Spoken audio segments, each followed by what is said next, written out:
베드로전서 1장 1에서 25절 말씀입니다. 베드로전서 1장. 예수 그리스도의 사도 베드로는 본도, 갈라디아, 갑바도기아, 아시아와 비두니아에 흩어진 나그네 곧 하나님 아버지의 미리 아심을 따라 성령이 거룩하게 하심으로 순종함과 예수 그리스도의 피뿌림을 얻기 위하여 택하심을 받은 자들에게 편지하노니 은혜와 평강이 너희에게 더욱 많을지어다. 우리 주 예수 그리스도의 아버지 하나님을 찬송하리로다.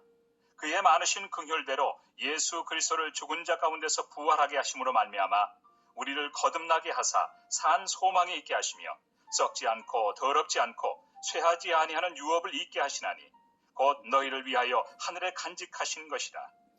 너희는 말세에 나타내기로 예비하신 구원을 얻기 위하여 믿음으로 말미암아 하나님의 능력으로 보호하심을 받았느니라. 사랑하는 형제 여러분, 10월 1일 토요일 새벽 목상에 오신 것을 환영합니다. 오늘부터는 베드로 전후서를 시작합니다. 베드로 전서는 사도 베드로가 본도, 갈라디아, 갑바도기아, 아시아와 비두니아 등 소아시아의 교회 성도들에게 보낸 공개적인 회람 서신입니다. 이 지역의 교회들은 대부분 베드로가 직접 설립한 것으로 추측이 되고요. 교회의 지역은 이쪽입니다. 여기가 예루살렘이 이쪽에 있죠. 이스라엘이고요. 여기 지금의 터키 지역인데요. 이쪽에 바울이 이제 안디옥에서 출발해서 이렇게 이제 전도를 했다면 이쪽은 본도, 비두니아, 갈라디아, 갑바도기아 이 지역들은 이제 베드로가 전도를 했다고 추측을 하고 있습니다. 이 교회의 구성원들은 그 지역의 디아스포라 유대인들과 이방인들이 포함되어 있었을 것입니다. 이 편지를 쓸 당시는 주후 64년 네로 황제의 기독교 대박해가 로마 제국 전역으로 확산되어 가는 때였습니다. 쿠어바데스라는 영화로도 나와 있어서 로마 네로 황제의 그 로마시 화재 사건을 기점으로 해서 로마시를 불태운 네로가 기독교에 그것을 뒤집어 씌우고 엄청난 박해를 했었죠. 네, 그것이 이제 이 소아시아에 언제 밀어닥칠지 모르는 그런 위기 상황이 있었어요. 그래서 베드로는 그리스도인으로서 받는 일반적인 박해는 물론 이런 정치적인 박해의 위기 상황 속에서 소아시아 지역 성도들을 위로하고 믿음을 굳건히 세우도록 격려하기 위해서 이 편지를 쓴 것입니다. 1절. 예수 그리스도의 사도 베드로는 본도, 갈라디아, 갑바도기아, 아시아와 비두니아에 흩어진 나그네 곧 하나님 아버지의 미리 아심을 따라 성령이 거룩하게 하심으로 순종함과 예수 그리스도의 피뿌림을 얻기 위하여 택하심을 받은 자들에게 편지하노니 은혜와 평강이 너희에게 더욱 많을지어다. 네, 여기서 흩어진 나그네라고 부른 이유는 디아스포라 유대인들을 대상으로 했기 때문이라고도 볼 수 있지만 당시 교회들에는 유대인들만으로 구성되지는 않고요. 이방인들도 포함되어 있으므로 이 표현은 이 세상에 살지만 천국 본향을 바라보며 나그네처럼 살아가는 모든 세대의 모든 성도들을 가리키는 은유적 표현으로 보는 것이 바람직합니다. 베드로가 유대인의 사도로 이렇게 정했던 바가 있긴 있지만 오직 유대인들을 대상으로만 전도한 것은 아니거든요. 네, 흩어진 나그네로 살아가긴 하지만 어쨌든 유대인이든 이방인이든 흩어진 나그네로 살아가긴 하지만 그 정체성만큼은 아주 확고하죠. 성삼위 하나님의 연합사역으로 인해서 성도로 택하심을 받은 자들입니다. 네, 하나님 아버지의 미리 아심을 따라 이제 되었고요. 성령의 거룩하게 하심 그리고 예수 그리스도의 피뿌림 이렇게 성삼위 하나님의 연합사역으로서 성도는 택하심 받고 거룩해지고 피뿌림을 받습니다. 하나님 아버지의 미리 하심을 따라 되었다는 것은 인간 행위를 미리 내다보시고 결정하셨다는 뜻이 아니라 인간 행위의 선악과 관계없이 결정하시고 선택하시는 하나님의 오묘한 지혜를 말하는 것입니다. 주권자 하나님의 작정은 인간 개인들을 선악간에 관계없이 선택도 하시고 성령으로 이끌어 주시며 믿음으로 순종하는 자들을 보혈의 핏부림을 주시는 것입니다. 그래서 최종적으로 하나님께서 다 이루어 가시며 완성하십니다. 성령이 거룩하게 하심, 이것은 거룩하게 하시는 사역이 성령의 사역이므로 아버지 하나님의 선택을 보다 효과적으로 만드는 역할입니다. 구약 성경에서는 성령의 인치심을 관유를 붓거나 바르는 것으로 나타내었는데요. 관유를 바른 것은 오직 하나님만을 위해서 사용해야 하고 결코 사적으로 사용해서는 안 되는 것입니다. 기름 부음 받은 자인 제사장, 왕, 선지자들은 하나님을 위하는 목적으로 인생을 드리도록 선택된 자들입니다. 그러므로 거룩하게 하시는 것은 오직 하나님의 영광을 위하여 살아가도록 이끌어 주시는 성령의 사역이 바로 그렇다는 것입니다. 성령의 인도를 받는 자들은 무엇을 하든지 하나님의 영광을 위해서 하게 되는 것입니다. 그것이 바로 거룩한 것입니다. 예수 그리스도의 핏부림을 얻기 위하여 예수 그리스도의 핏부림은 이제 얻기 위하여라고 이제 미래적인 표현을 쓰고 있는데요. 예수 그리스도의 핏부림은 이미 역사적으로 과거의 사건이지만 하늘 성소에서는 하나님의 보좌 우편에 그리스도께서 앉으셨고요. 번제단의 번제를 사르는 불은 결코 꺼지지 않는 불이기 때문에 하늘 성전의 번제단에는 지금도 그리스도의 보혈이 흐르고 있는 것입니다. 그러므로 예수 그리스도의 핏부림을 얻기 위하여는 예수님을 구주로 영접하여 믿는 순간부터 구원의 완성에 이르는 전 기간의 대속의 효력, 과거, 현재, 미래 전 기간의 대속의 효력을 말하고 있는 것입니다. 그래서 미래적 표현으로 표현하는 것이죠. 베드로는 비록 나그네로 살면서 육신적으로는 서론받는 자들처럼 성도들이 살아가지만 실상은 성삼위 하나님의 선택하심과 보증하심과 역사하심으로 말미암아서 놀라운 언약적 구원이 주어졌다는 정체성을 알려주면서 은혜와 평강이 너희에게 더욱 많을지어다 인사를 하고 있습니다.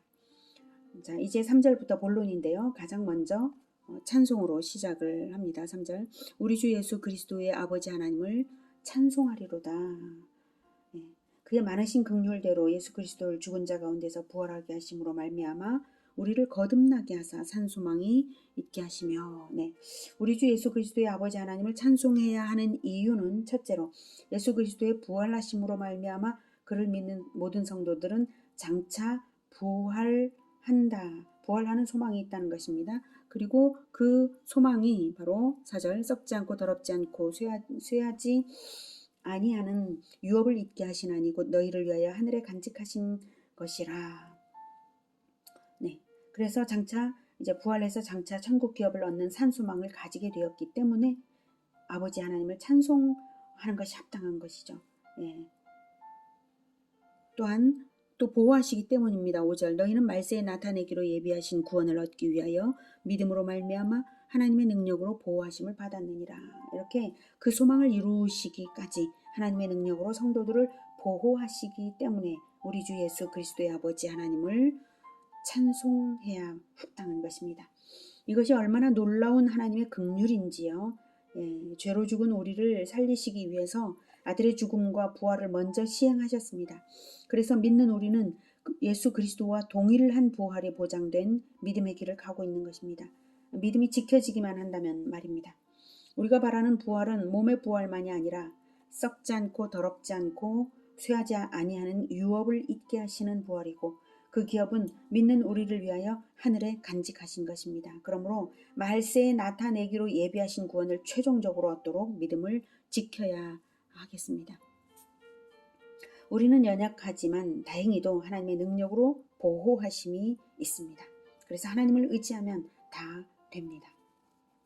그러므로 이 땅에서 사는 동안은 여러 가지 시험으로 말미암아 잠깐 근심하게 되지 않을 수 없으나 그것에 눌리지 않고 여전히 기뻐할 이유가 되는 것입니다. 6절부터 그러므로 너희가 이제 여러 가지 시험으로 말미암아 잠깐 근심하게 되지 않을 수 없으나 오히려 크게 기뻐하는도다. 너희 믿음의 확실함은 불로 연단하여도 없어질 금보다 더 귀하여 예수 그리스도께서 나타나실 때 칭찬과 영광과 존귀를 얻게 할 것이니라. 예수를 너희가 보지 못하였으나 사랑하는도다.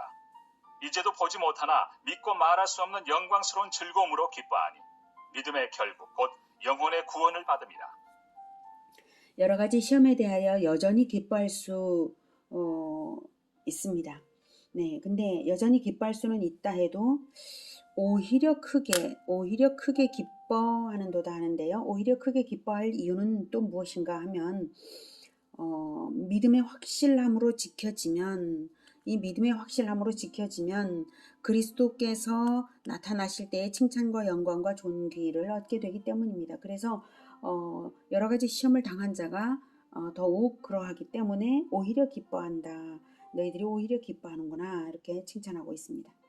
그리고 칭찬과 영광과 존귀를 얻는 근거는 바로 8절에 예수를 보지 못하였으나 사랑하기 때문이고요. 다른 무엇을 위해 사랑하는 것이 아니라 믿음의 결국 곧 영혼의 구원을 위해서 그 영혼이 예수 그리스도를 기쁘게 닮아가는 순수한 믿음으로 사랑하기 때문입니다. 이러한 구원은 어느 날 갑자기 뜬금없이 주어진 것이 아니라 구약시대 역사의 시작 때부터 주어진 것입니다. 10절 이 구원에 대하여는 너희에게 임할 은혜를 예언하던 선지자들이 연구하고 부지런히 살펴서 자기 속에 계신 그리스도의 영이 그 받으실 고난과 후에 받으실 영광을 미리 증언하여 누구를 또는 어떠한 때를 지시하시는지 상고하니라. 네, 구약시대 선지자들이 성령의 계시를 받아서 증거한 것으로서 참되고 확실한 것임을 강조하여 말하고 있습니다. 11절 자기 속에 계신 그리스도의 영, 성령이죠. 그 받으실 고난과 후에 받으실 영광, 즉 십자가 순환과 부활과 승천과 재림을 구약 선지자들이 미리 증언했다는 것입니다. 구약 성경에 다 나와 있는 대로 그렇게 증언했습니다. 그래서 구약의 선지자들은 성령께서 계시하시는 것이 누구를 말하는 것인지 또는 어떠한 때를 지시하여서 성령께서 계시하시는지를 상고하여서 알았습니다. 그래서 구약 성경의 선지서를 읽으면 예수 그리스도에 대한 것을 예언하는 것임을 알 수 있는 것입니다. 다니엘은 이러한 연구자로서 대표적인 선지자입니다. 그렇게 구약시대의 선지자들처럼 너희도 바로 예수를 보지 못하였으나 사랑하는도다. 이제도 보지 못하나 믿고 말할 수 없는 영광스러운 즐거움으로 기뻐하니 구약의 선지자들처럼 동일한 태도를 칭찬하고 있는 것이죠. 그 받으실 고난과 영광, 그 받으실 고난과 후에 받으실 영광이 대조되는데요. 여기서 11절 그 받으실 고난과 후에 받으실 영광을 구약의 선지자들이 예언한 것, 고난과 영광이 대조되는데요. 베드로 자신이 이 극명한 대조를 충격적으로 겪은 당사자입니다. 대부분의 유대인들은 선지자들이 말한 고난당하는 그리스도를 믿지 못했어요. 어떻게 그리스도가 고난을 당하냐? 영광스럽기만 하지. 이랬어요. 오직 영광의 그리스도만을 선택적으로 지지하며 믿었습니다. 그래서 예수님께서 십자가를 예언하셨을 때 많은 사람들이 떠났죠. 베드로도 일반적인 유대인들과 똑같았었기 때문에 예수님께 주는 그리스도시요 살아계신 하나님의 아들이십니다 라는 신앙 고백까지 하던 마당에 십자가 사역 예고하심을 듣자마자 십자가 사역을 만류하고 나섰죠. 절대로 그러면 안 됩니다 하고 그러자 예수님께서 사탄아 내 뒤로 물러가라 라고 호되게 꾸지람을 하셨습니다. 그리고 나서도 이제 예수님을 이제 3번 부인했다가 회개해서 나중에 부활하신 주님을 만난 후에는 성령으로 충만해져서 예루살렘 교회의 지도자가 되었습니다. 이런 것이 바로 하나님께서 믿는 자의 영혼을 보호하고 계신 것이고 마침내 완성하시는 이 과정을 베드로의 인생을 통해서 보여주고 있습니다. 그러므로 우리가 얼마나 마음이 든든합니까? 넘어져도 하나님께서 다시 일으켜 세워주십니다. 회개하고 순종하기만 하면요. 자, 그래서 베드로는 이 고난과 영광의 극명한 대조를 통해서 진정으로 고난이야말로 영광인 것을 절실히 알게 되었습니다. 고난 없는 영광은 결코 없는 것입니다. 12절 이 섬긴 바가 자기를 위한 것이 아니요 너희를 위한 것임이 계시로 알게 되었으니 이것은 하늘로부터 보내신 성령을 힘입어 복음을 전하는 자들로 이제 너희에게 알린 것이요 천사들도 살펴보기를 원하는 것이니라. 이 섬긴 바가는 바로 구약의 선지자들이 예언하고 상고하며 알려준 그것이 자기들을 위한 것이 아니라 신약시대 성도들을 위한 것입니다. 그것은 구약 예언의 결정체인 하늘로부터 보내신 성령을 신약 성도들이 받았기에 알 수 있고요. 성령을 받은 자들은 구약 예언의 결정체인 복음의 전도자가 되어서 만방에 알렸습니다. 이 복음이야말로 얼마나 고귀한지 천사들도 살펴보기를 원하는 것입니다. 그러니 구약 선지자들이 자기들의 예언조차도 자기 시대를 위한 것이 아니라 바로 성령을 주시는 시대, 복음을 주시는 시대인 신약 시대를 위한 활동이었던 것이죠. 성령과 복음을 예언한 것입니다. 그리스도의 십자가로 인하여 얻게 되는 그것을 예언한 것입니다. 궁극적으로 그래서 신약 시대를 위한 활동이었던 것입니다. 자, 그러니 이 축복의 시대에 살고 있는 성도들로서 어떻게 해야 하겠습니까? 구약의 선지자들도 사모하고 천사들도 사모하던 복음을 받았으니 이 복음을 말과 삶으로써 증명하는 자들이 되어야 하겠는데요. 그런 자들이 된다는 것은 개인의 거룩성과 공동체의 연합이 반드시 필요합니다. 거룩하지 못한 자가 가능한 것이 아니죠. 복음 전도가. 공동체가 부서져 있어도 복음 전도가 되는 게 아니죠. 네. 그래서 13절부터는 성도로서 믿음을 지키고 복음 전도자로서의 자세를 갖추도록 권면합니다. 13절. 그러므로 너희 마음의 허리를 동이고 근신하여 예수 그리스도께서 나타나실 때 너희에게 가져다 주실 은혜를 온전히 바랄지어다. 너희가 순종하는 자식처럼 전에 알지 못할 때에 따르던 너희 사욕을 본받지 말고 오직 너희를 부르신 거룩한 이처럼 너희도 모든 행실에 거룩한 자가 되라. 기록되었으되 내가 거룩하니 너희도 거룩할지어다 하셨느니라. 외모로 보시지 않고 각 사람의 행위대로 심판하시는 이를 너희가 아버지라 부른즉 너희가 나그네로 있을 때를 두려움으로 지내라. 13절에 그러므로 라고 하죠. 12절까지 말한 축복이 어마어마한 것이므로 이제 필요한 자세는 바로 마음의 허리를 동이고 근신하는 것입니다. 과거의 사욕을 온전히 버리라. 근신하라. 그리고 오직 너희를 부르신 거룩한 이 예수처럼 모든 행실에 거룩한 자가 되어야 합니다. 비록 실수는 있을 수 있으나 이 목표를 버릴 수는 없는 것입니다. 아들이 아버지를 따라잡기를 포기하지 않고 넘어지고 엎어지면서라도 다시 일어나 따르는 것처럼 내가 거룩하니 너희도 거룩할지어다 하신 말씀대로 무조건 따르는 것만이 우리가 가질 자세입니다. 아기가 아버지를 따라가기를 포기합니까? 포기하지 않잖아요. 네. 동일하게 우리도 그래야 된다는 것입니다. 내가 거룩하니 너희도 거룩할지어다. 명령이십니다. 어차피 완전할 수는 없으니까 적당히 가자 할 수도 없고요. 포기할 수도 없는 것입니다.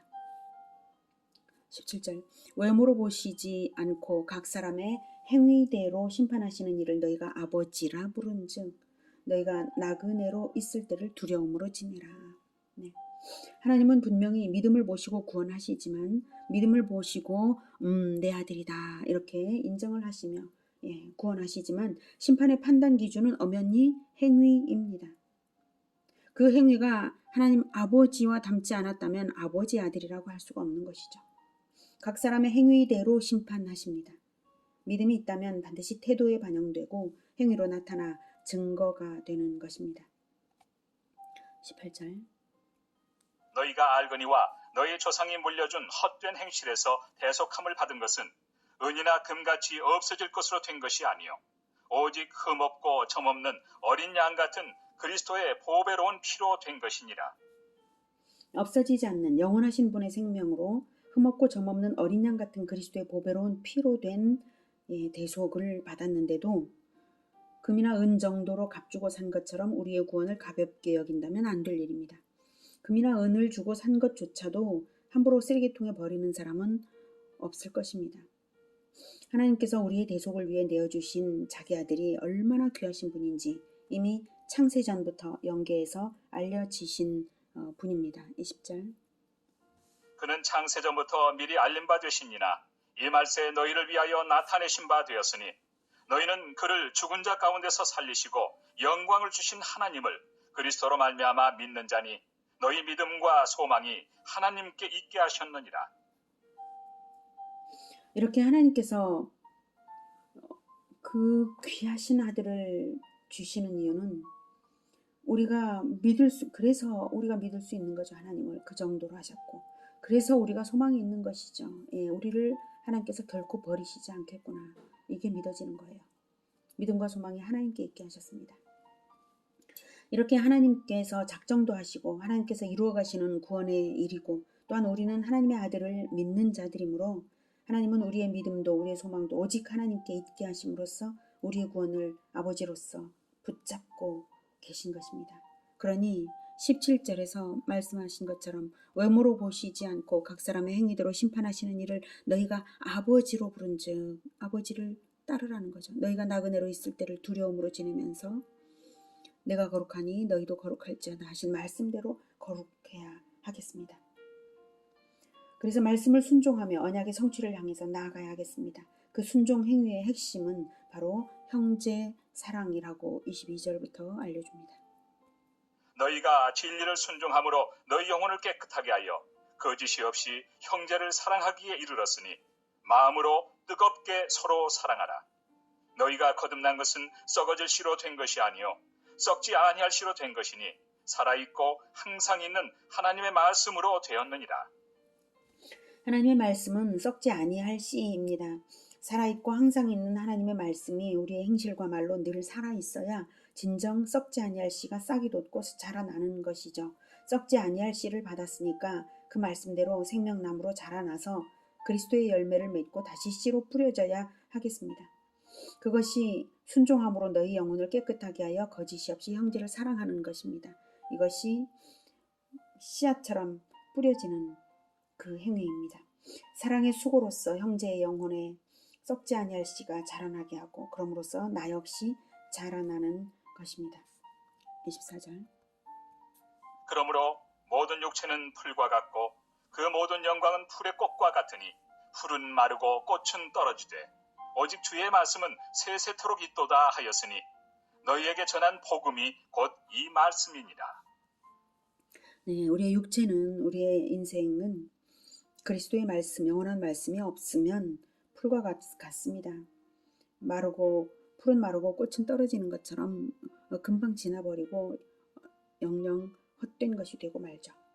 그런데 복음의 말씀은 영원합니다. 우리가 받은 복음의 말씀, 그 말씀이 영원하기 때문에 말씀이 영혼에 내재된 영혼들은 영원한 생명을 얻는 것입니다. 말씀이 말과 행실로 사랑으로 나타난 것이 살아있는 말씀을 증명하는 것입니다. 하나님께서 우리를 위하여 하늘에 간직한 소망, 썩지 않고 더럽지 않고 쇠하지 아니하는 유업을 잇는 그것은 곧 썩지 아니할 씨 복음의 말씀을 형제 사랑으로서 전하고 증명하는 그것입니다. 우리에게 영원한 기업을 주시는 보배로운 말씀이 우리와 우리의 형제들에게 고난으로서 사랑으로서 영원히 생명력 있게 자라나기를 기원합니다. 기도하겠습니다.